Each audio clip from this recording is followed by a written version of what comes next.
फाइज की बात करें तो लगातार 11वें सत्र में कैश में बिकवाली आई है डिम्पी, और 70,000 करोड़ रुपए से ज्यादा की बिकवाली हो चुकी है फाइज की कैश में।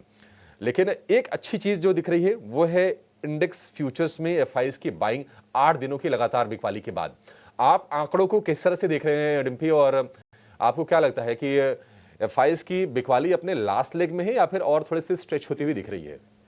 देखिए, जिस जगह पर आके एफआईज अभी रुके हैं तो अभी भी गुंजाइश है कि और नीचे जा सकते हैं, यानी कि वो बेच सकते हैं। ये लॉन्ग पोजीशंस के बेसिस पे बोल रहा हूँ, लेवल्स पे तो कोई आंकड़ा लगा ही नहीं सकता, कोई जजमेंट ही नहीं कर सकता कि कौन सी चीज़ कहाँ तक जा सकती है। हाँ, लेकिन हिस्टोरिकली डाटा जो कहता है लॉन्ग पोजीशंस का, वो ये कहता है एवरेज में 15 से 20 बॉटम बनता है, और एवरेज में जो हाई बनता है वो करीब 80 से 75 से 80 के बीच बीच में बन जाता है। हमने इस बार भी वैसे ही हाई बनते हुए देखा, 81 पे एफआईज रुक गए और उसके बाद इंडियन मार्केट में उन्होंने बिकवाली की। ये बिकवाली या फिर ख़रीदारी एक प्रोसेस है, इसको आप रोक नहीं सकते। इसको हम ये नहीं कह सकते कि ऐसा क्यों कर रहे हैं उनकी अपनी रीजनिंग हो सकती है, लेकिन वो ये करते रहेंगे भविष्य में भी, यानी कि बाइंग और सेल करते रहेंगे। आपको क्या करना है?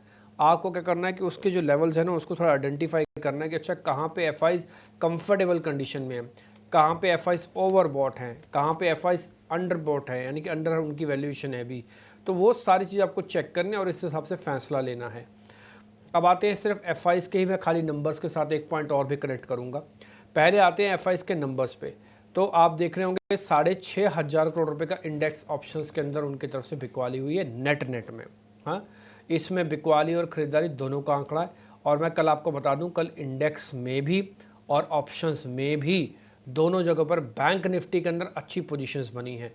तो बैंक निफ्टी कल जो चला, कल उसने काफ़ी सेंशस को दूर किया और काफ़ी हद तक अपने आप को बहुत कंफर्टेबल पोजीशंस में लेके आया।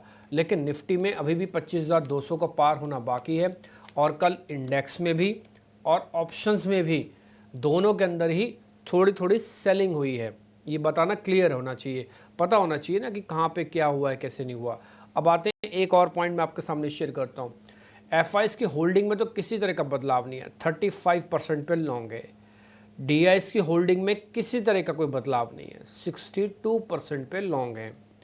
रिटेल, माफ़ कीजिए, डीआईएस की होल्डिंग में भी किसी तरह का कोई बदलाव नहीं है, 39% पे वो भी लॉन्ग है। तो आई रिपीट, 39% पे डीआईएस, 62% पे रिटेल, 35% पे एफआईज है। ये जस के तस है, कोई मेजर बदलाव नहीं हुआ। कल जबकि बाजार ने अच्छी खासी बढ़त दिखाई, इस बढ़त में एफआईज की होल्डिंग में कटौती नहीं हुई तो बढ़ोतरी भी नहीं हुई। तो इसलिए मेरे लिए अभी भी मैं 10 पॉइंट का स्विंग, 10 पॉइंट का, यानी कि मैं 35 से 25 का और 35 से 45 के स्विंग के लिए अपने आप को प्रिपेयर कर रहा हूँ। और इस स्विंग का मैं मतलब भी आपको कैलकुलेट करके दे देता हूँ। अगर आप 35 से 25 तक गए तो वापस आप 24,800 को टेस्ट करने के लिए जा सकते हो। ब्रेक कर दोगे, उसकी प्रोबेबिलिटी सिर्फ 10% रह गई है अब। तो आप 24,800 तक का अभी भी फिगर अपने मन से हटाओ मत। अगर ये 10% एफआईज और घट जाते हैं इंडियन मार्केट में तो 10 से 15 भी लेना चाहो तो 15 भी लेके जा सकते हो आप। ठीक, मैं टिल 20 और 22 तक एफआईज की होल्डिंग 24,800 तक की कैलकुलेट करता हूँ। अगर मान लो यहाँ से 10% एफआईज और बढ़ गए, उन्होंने अपनी लॉन्ग पोजीशंस बनाई या इंडिया मार्केट में आ गए, तो 25,200 आपका पार हो जाएगा, 300 साढ़े 300 तक आप जाओगे। उसके बाद फिर आपको फिर से रुकना होगा। तो कहने का मतलब है कि 200 पॉइंट ऊपर और करीब 200 से 250 पॉइंट नीचे आप स्विंग कर सकते हो इस 10% एफआईज की लॉन्ग होल्डिंग बढ़ने से या घटने से। रिटेल के पास ऑलरेडी माल काफ़ी आ चुका है। मेरे हिसाब से रिटेल अगर आगे और बढ़ता है, जो 62% लेके बैठा है, अगर थोड़ा और आगे बढ़ता है तो बाजार चलेगा नहीं, क्योंकि वीक हैंड्स में माल ट्रांसफ़र हो रहा होगा।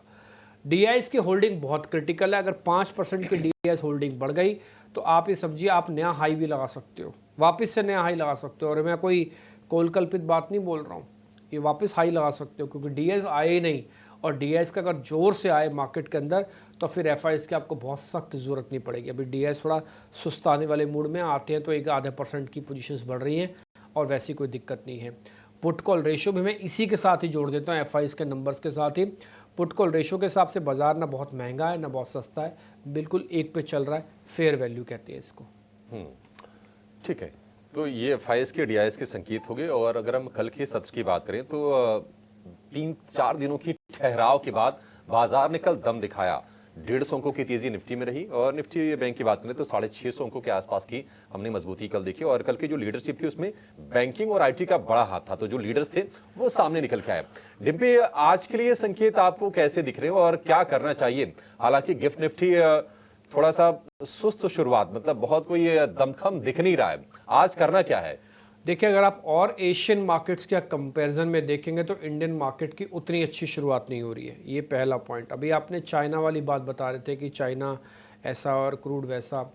मेरा मानना है कि क्रूड एक लेवल तक गिरना भी नहीं चाहिए। अगर ज़्यादा गिर गया, मैंने कई बार बोला, अति हर चीज़ की बुरी होती है, अति टूटना भी भारत के लिए नुकसानदायक है। फिर वो आपको रिसेशन वाले पॉइंट्स पे आ जाओगे, फिर जो बढ़ती हुई ब्याज दरें हैं उन सब पे अलग तरीके की कैलकुलेशन हो जाएगा। तो इसलिए बहुत सारी चीज़ें जैसी चल रही है वैसे उसको चलते रहना चाहिए। सिर्फ ये देख लेना चाहिए कि अच्छा उस चीज़ के अंदर कितना दम है और हमको कितना इम्पैक्ट डालेंगे।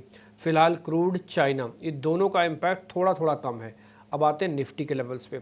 देखिए, मैं आपको ना निफ्टी के लेवल्स बताने से पहले कल एडवांस डिक्लाइन की रेशो दिखाना चाहता हूँ। कल अगर आप देखेंगे, मैं सिर्फ F&O का नंबर बता देता हूँ, इसमें तो खैर टोटल भी आता है। F&O के नंबर बता देता हूँ मैं, 60 शेयर सिर्फ लॉन्ग हुए हैं, ठीक है, और 50 शेयर कल शॉर्ट भी हुए हैं। ये देख रहे हो, जैसे 61 शेयर लिखे हैं, इसमें 50 शॉर्ट के हैं और वापस जो बचे हुए 11 शेयर है वो अनवाइंडिंग के हैं। और जो 114 शेयर हैं उसमें से 60 शेयर लॉन्ग के हैं और बाकी बचे हुए शेयर 59 शेयर्स करीब करीब वो शॉर्ट कवरिंग के हैं। कहने का मेरे मतलब यह है कि कल मैं सिर्फ लॉन्ग और शॉर्ट की रेशो भी चेक करूँ ना तो बहुत ज़्यादा अच्छी नहीं थी, बहुत अच्छी नहीं थी ये, ठीक है, 1:2 है। लेकिन मार्केट ने डे हाई पे बंद किया है। हुआ क्या है कि कल मार्केट के अंदर बड़े शेयरों के अंदर पैसा आया जिससे इंडेक्स ब्यूटिफिकेशन का काम हुआ।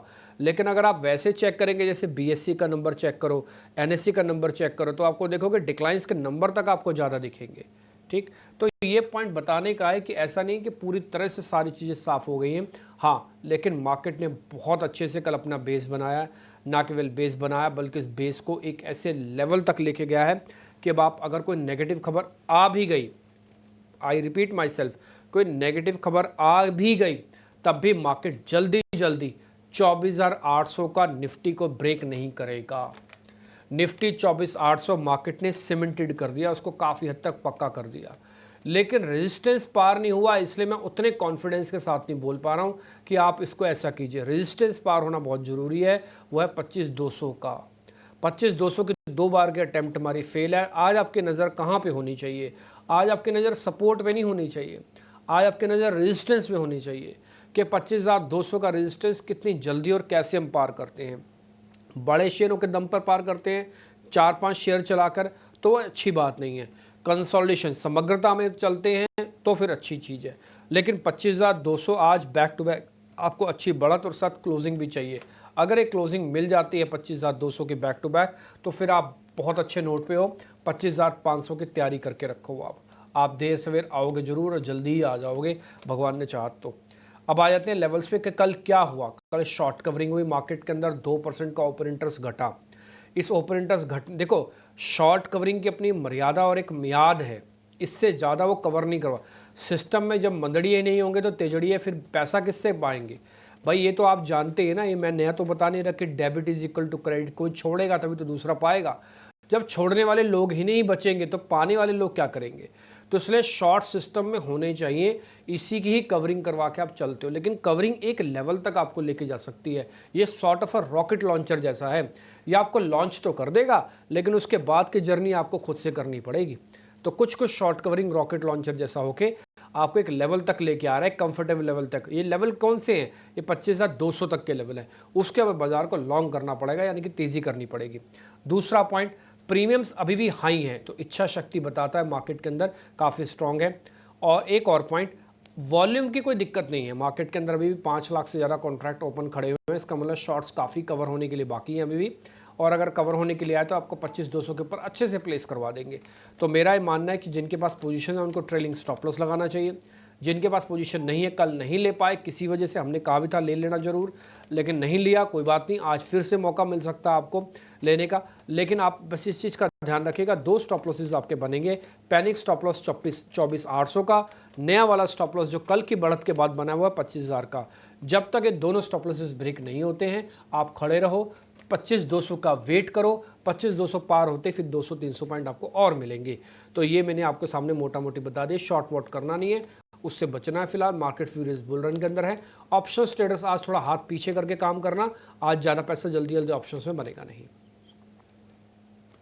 नजरिया निफ्टी 50 पे पर डिम्पी, कल हमने देखा कि क्या ज़बरदस्त आउट परफॉर्मेंस रही निफ्टी बैंक की, और कई सारे सरकारी बैंक कह लीजिए या फिर प्राइवेट बैंक्स, काफ़ी majority of the banking measures से पार्टिसिपेशन भरपूर था। ऐसे में निफ्टी बैंक के लिए क्या होनी चाहिए रणनीति? क्या वहाँ पे भी शॉर्ट ना करने की सलाह रहेगी? साथ ही कौन से लेवल्स इंपॉर्टेंट है? देखिए आप सृष्टि, अभी आपने कहा कि सरकारी बैंक चले और प्राइवेट बैंक चले। मैं सरकारी बैंकों को मैंने काउंट ही नहीं किया कल, और मैंने निजी बैंकों में भी सिर्फ 4 बैंकों का कल नाम लिया, और इन 4 बैंकों का कल मैंने एक एग्जांपल के तौर पे बताया था कि एक खिलाड़ी मैदान में जाता है एशियाड, ओलंपियाड या फिर किसी तरह से कॉमनवेल्थ खेलने के लिए, बार बार वही गलती कर रहा है। तो खिलाड़ी को ना उसके कोच उसको दिखाते हैं वीडियो, देखो तुम यहाँ पे गलती करते हो इसलिए तुम हार जाते हो, तो अपनी गलती को सुधारो। तो ये जो प्लेयर आता है वापस अपने देश में अच्छे से तैयारी करता है और फिर से जब खेलने के लिए जाता है तो कम से कम वो गलती नहीं करेगा, और गलती हो तो अलग है, लेकिन कम से कम वो गलती नहीं करेगा क्योंकि उसकी वो पूरी प्रैक्टिस करके आया है। एग्जैक्टली बैंक निफ्टी वही करके आया। बैंक निफ्टी 51,500 पे 2 बार वापस मुड़ा, उसके पास सब कुछ था, उसके पास एक स्ट्रांग पुल बैक था, वैल्यूएशन थी, शेयर्स थे, भाई आरबीआई का बयान था, फेड का कन्विक्शन था, लेकिन उसके बावजूद भी बैंक निफ्टी नहीं चल पाया 51,500। एक प्रॉब्लम जो बार बार आ रही थी वो था सबका साथ सबका विकास। 2 शेयरों के दम पर बैंक निफ्टी रेजिस्टेंस ब्रेक करने के लिए जा रहा था, हो नहीं रहा था उससे, और बार बार एचडीएफसी को पकड़ता और आईसीआईसीआई को पकड़ता कि भाइयों मेरे को पार कराओ, होता नहीं था। तो जब ये बात हुई ड्राइंग रूम में कि भाई आप सबको आना पड़ेगा, तो सब में कौन आया? कोटक आया, इंडसन आया, आईसीआईसीआई आया, एचडीएफसी आया। कल आप सबके चार्ट उठा के देख लो, इंक्लूडिंग फेडरल बैंक, आप सबके चार्ट उठा के देख लो, सिर्फ एक एक्सेस को छोड़ के, क्योंकि एक्सेस में सुबह से ही थोड़ा प्रेशर था, और सभी ने जब साथ दिया तो मार्केट ने एक दिन के अंदर 2 लेवल्स दिखाए आपको। क्या लेवल्स दिखाए? 51,500 को पार किया, 51,800 को टेस्ट किया, उसके ऊपर क्लोज किया। ये ऐसे नहीं हो जाता, ये सबका साथ सबका विकास से हुआ। तो इसलिए कल का सेशन मेरे लिए बैंक निफ्टी का बहुत इंपॉर्टेंट था, और हमने कल खुल्लम खुल्ला कहा पूरे डंके की चोट पे, आप चाहे तो हमारी रिकॉर्डिंग भी चेक कर सकते हैं कि आप 1 से 2 लॉट जरूर लेना, ये अपॉर्चुनिटी लॉस्ट मत करना। ये अपॉर्चुनिटी आपको रेयर मिलती है मार्केट के अंदर, महीने में शायद इक्का दुक्का बार मौका मिलता है जब डाटा चिल्ला चिल्ला के बोल रहा है कि भाई मेरे को प्लस कर लो, मैं पैसे दूंगा आपको। तो कुछ कल बैंक निफ्टी यही कहने जा रहा था आपसे, और जिन्होंने किया कल उन्होंने 600 पॉइंट का गेन लिया। इंट्राडे काटो नहीं काटो वह आपकी मर्जी है। अब मैं आगे की जर्नी बता देता हूँ। यहाँ तक तो आप आगे हो, लेकिन यहाँ से आगे थोड़ा टफ है रास्ता, तो आपको थोड़ा चलना पड़ेगा और ज़्यादा मजबूती के साथ। मैं एग्जाम्पल के तौर पर बताता हूँ, अगर आपके पास कोई पोजीशन है, मान लो आपने ले रखी है, तो अपना ट्रेलिंग स्टॉप लॉस 51,500 का लगाओ। अगर पोजीशन कल नहीं ली, आज लेना चाहते हो, 51,500 का स्टॉप लॉस लगाओ। तो 2 स्टॉप लॉसेज आपके पास हो गए, यानी कि नए और पुराने वालों का, लेकिन वैल्यू एक ही है, वह 51,500। हाँ, लेकिन जिनको लगता है हम सीरीज तक रखेंगे तो फिर उनके लिए 51,500 नहीं है, वो हिट हो सकता है कभी भी, तो आप फिर रखो उसके अंदर 51,200, 51,000। तो वो आप अपना स्टॉप लॉसेज रख लो, आप सिस्टम में बने रहो। टारगेट दोनों का बता देता हूँ, नए और पुराने वालों का, वो है 52,200, 52,500। मेरा ऐसा मानना है कि सब कुछ अगर ठीक रहा, बढ़िया से बाइंग होगी वापस से, तो आप इसी सीरीज में, आई रिपीट माई सेल्फ, आप इसी सीरीज में 52,500 भी देख सकते हैं बैंक निफ्टी के अंदर। इसी सीरीज में, जब इसी सीरीज में टूटे हैं ना, यहीं से तो टूटे starting of the October month से ही, तो देखो ना 2,500 पॉइंट चले गए थे। तो अगर मैं 1000 पॉइंट जोड़ भी रहा हूं तो मैं बहुत बड़ी पॉइंट नहीं बात बोल रहा मैं। तो 52,500 आप इस सीरीज में जोड़ सकते हैं, आसाम से आ सकते हैं। बस ध्यान रखना है कि कोई भी एबनॉर्मल ऐसी खबर ना आ जाए जो मार्केट को समझ में ना आ रही हो, और उसके लिए वो मार्केट पूरी तरह से प्रिपेयर ना हो। शॉर्ट वॉट करना नहीं। ऑप्शन ट्रेडर्स चाहें तो बैंक निफ्टी के अंदर कल काम कर सकते हैं। 51,500 वाली कॉल कल हमने नोटिस करवाई थी, और हमारे कल 12 बजे वाले शो के अंदर 52,000 वाली कॉल भी अजीत मिश्रा आपको दे के गए थे। दोनों का रिटर्न देख लो क्या ज़बरदस्त था। 51,500 वाली कॉल ने तो 200% तक का रिटर्न कल इंट्राडे स्विंग में दिया। मैं आपको आदत नहीं लगवाना चाहता 200% की, बट बताना ज़रूर चाहता हूँ कि देखिए मार्केट के अंदर ऑप्शन ट्रेड के अंदर बहुत बढ़िया पैसे बनते हैं, लेकिन अब तो खैर से अभी थोड़ा रेगुलेशन दे रहा है इस पर। 20 नवंबर के बाद आपको ऑप्शंस थोड़े कम होते हुए दिखने लग जाएंगे। पुट कॉल रेशियो वगैरह सब कुछ ठीक है। विक्स